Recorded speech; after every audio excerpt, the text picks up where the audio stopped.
ምእመናን ይህ ዓለም እኮ የድካም ነው። እስኪዩት እስኪ ራሳችሁን። አልደከማችሁም? አሁን ኃጢአት አላደከማችሁም? በደል አላስረጃችሁም? ክፋት አላሸበታችሁም? መጠጥ አካላችሁን አላጎደለው? ሱስ ናላችሁን አላዞረው? ድካም እኮ ነው ይህ ዓለም።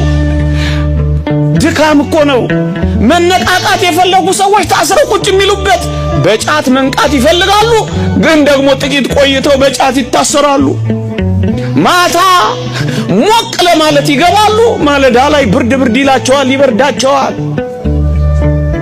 እንዴ ፈታ ለማለት ብለው የጀመሩት ሱስ እስር አድርጓቸው ያለ አረቄ የማይንቀሳቀሱ ሰዎች አላዩ። አሁን ይሄ ፈታ ማለት ነው? እናንተ እንዲህም አድርጎ ፈታ ማለት የለም። ከዚህ በላይ መታሰር አለ? ደከምን፣ አረጀ። ይህ ዓለም የድካም ነው። አለው ያጌጠብን መሰለ እንጂ እኮ አልቀናል።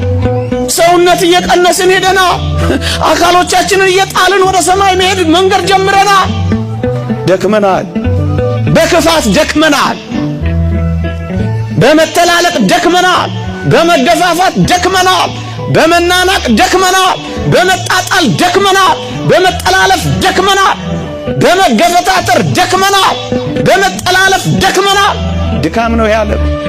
በሐዘን ደክመናል። ልብ በሚሰብሩ ሐዘን ደክመናል።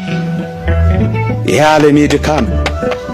አዎ ስንሞትስ ካላችሁ ወይ ስንሞትማ እንዴት ይደንቃል!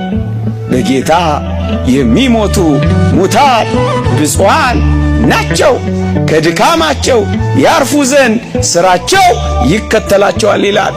በእረፍት እንገባለን። ደክመናል፣ ስንሞት እናርፋለን። ዝለናል፣ ስንሞት እንነቃለን።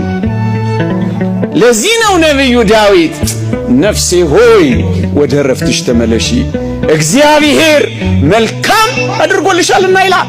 እረፍት አያስፈልጋችሁም ምእመናን? ቃላት የማይገልጠው እረፍት፣ መነዋወጽ የሌለበት ሰላም፣ መታወክ የሌለበት እርጋታ አያስፈልጋችሁም ምእመናን?